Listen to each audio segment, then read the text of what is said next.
Department of Health and Human Services has announced people who lost food due to Monday's storm that were purchased with SNAP benefits now have more time to apply for benefits to replace that food.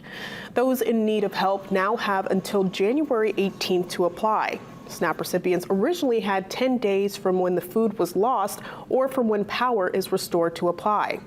Maine DHHS requested and received approval within 24 hours for the extension from the U.S. Department of Agriculture, which oversees the SNAP program.